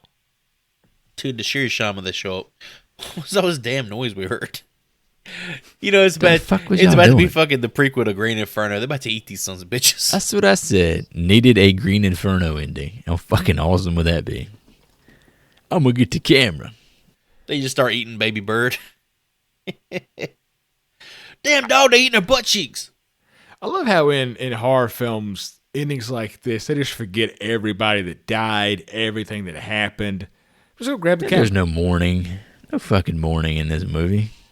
And with that concludes 1997's Anaconda. What a ride! What a thrill ride! What a ride. And in terms of enjoying the movie, I enjoy the fuck out of this movie. Well, speaking of enjoying the film, fellas, what piece of memorabilia from this film would you want to take home? The Shirishama snake totem, Oh, that was cool. I think, is fucking beyond dope. It's a little big, though. I don't know where you plant that. Fuck at. The garden? Like in I your put driveway? it right there in the fucking driveway. As soon as you coming in, boy, you better know. You don't fuck with the Shirishama around here, boy. Oh, Joe's got the Shirishama. I got the Shirishama on my side. What you got on your side? The Shirishama. What you got on your Awesome. side, Gary? Amazon ain't delivering these fucking packages. Sorry. I'll have a note on my fucking Amazon account. Leave it next to the snake. They know exactly what I'm Leave it talking next about. to the Shirishama. It's at the head of the Anaconda. Beware the Shirishama. I'm gonna go easy peasy here. I like stocks. Give me something cheap, something that's gonna grow and be profitable. Let me get one of them baby snakes. Easy to catch. It's gonna be worth just as much in a couple of years. I'm ready for $1 million snake. That snake will be dead within a week. Motherfucker, don't eat. I'm gonna feed you and your totem to his ass one at a time. You're going to be Betty White, just with a damn snake instead of an alligator.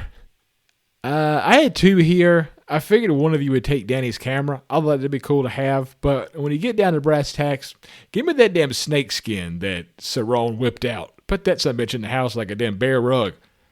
Dehydrate it and then fry that motherfucker and be like pork skins, but it'd be snake skins.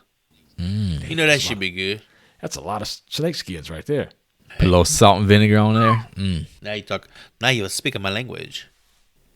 All right, boys. I reckon that'd be it. Let's get some grade books out. Get some pens. Write down some grades for Mr. Luis Llosa for Anaconda from 1997. Mr. Nasty, what do you think? The 90s. A hotbed of killer animal flicks from the holy trinity of Jurassic Park, Arachnophobia in Congo, to the lowly dregs of Deep Blue Sea, Lake Placid, and Man's Best Friend. But you can't talk about 90s zoological horror without 1997's Anaconda. What can be said that we haven't already? Nonsensical, absurd, cheesy, woefully written, shillily directed, sloppily edited, and wholeheartedly 100% undeniably, irrefutably fun to watch. This was the type of movie that if you were channel surfing back in the early 2000s and you stumble across it, you'd stop for a few minutes out of boredom just to see what the old Conda and Mateo were up to. And before you know it, you watched the whole damn thing and left satiated. Rewatching Anaconda after such a long time, I can't help but admit, without fear of judgment from my peers, that it's a guilty pleasure. It blows my mind how much John Voight carries the movie. In a film with J-Lo, Ice Cube, Owen Wilson, and a giant man-eating snake, it's Paul Cerrone who, in the words of Cameron Poe, saves the fucking day. 1997's Anaconda grades out with a C. So we bumped into this several times doing this show, something we're going to call nostalgia goggles. More often than not, these cherished revisits are untarnished. Anaconda from 1997 ain't going to buck that trend.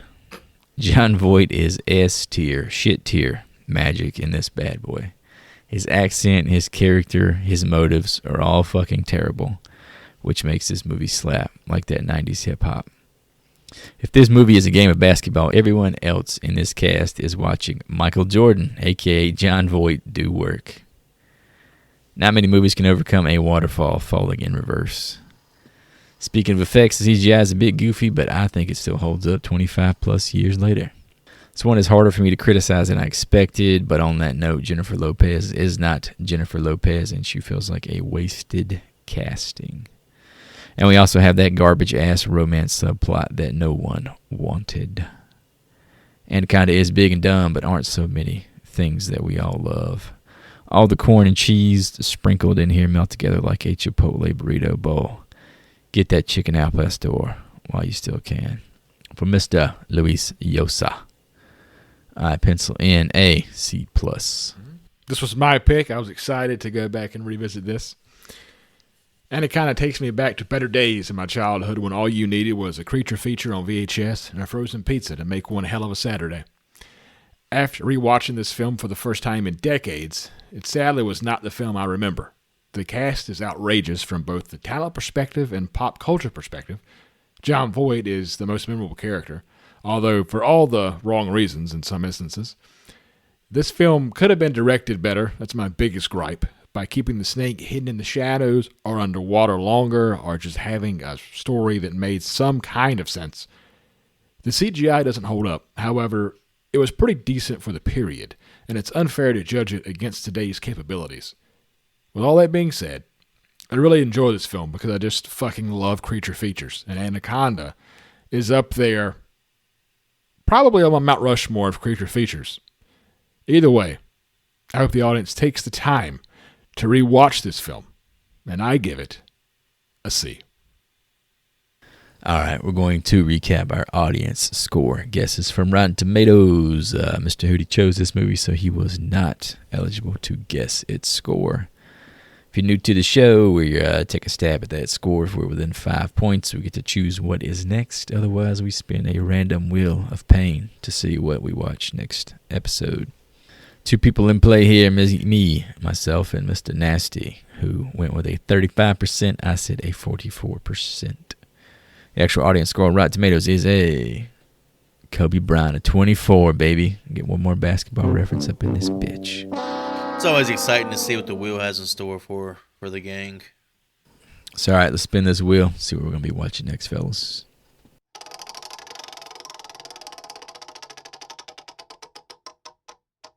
All right, boys, we're settling on 1981's My Bloody Valentine. I have never seen this movie. Man, why can't we do the one with Denise 03 Richards? Valentine. Yeah, what was it called? Valentine? Valentine. That's it. Not My Bloody. They redid this one, though, didn't Isn't they? Like it a the 3D sa- or yeah, some I think shit. it's the same thing, isn't it? All right, let's hop on YouTube. We're going to watch the trailer for My Bloody Valentine from 1981. If you want to join us, hop on our YouTube. Watch it with us. I'll be right back. Be right back. You never say that during a horror movie.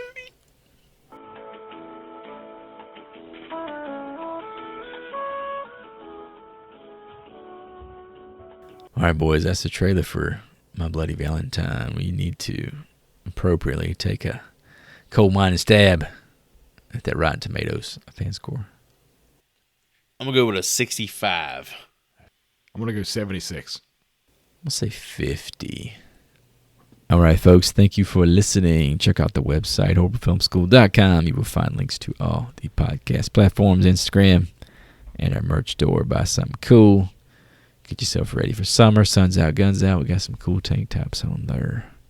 Give us a follow everywhere you can. Leave a review everywhere you can. Send us some big old Conda rubbers. What the fuck? Conda rubbers? What does that mean? Keep it together. Shit. Some goddamn 40-foot fucking lizard dick condoms? Lizard dick condoms. Lizard dick condoms. Brought But to those you at the by merch store. Trojan. I am going to say goodbye. Offer my support to women drudging through the wilderness and a river of gropey old men to get their first film made. You the real MVP. As always, if you're hearing our voices, tell at least one person you know. Spread that love. Spread that campaign. Tell them about the Harbor Film School. And with that, I'm going to go learn how to be a coal miner. I'm out. Thanks for all the likes, the subs, the listens, the follows, the downloads. We really appreciate you guys and gals' support, as well as your time and attention. Be sure to join us next time, where we break some hearts in 1981's My Bloody Valentine. Class dismissed.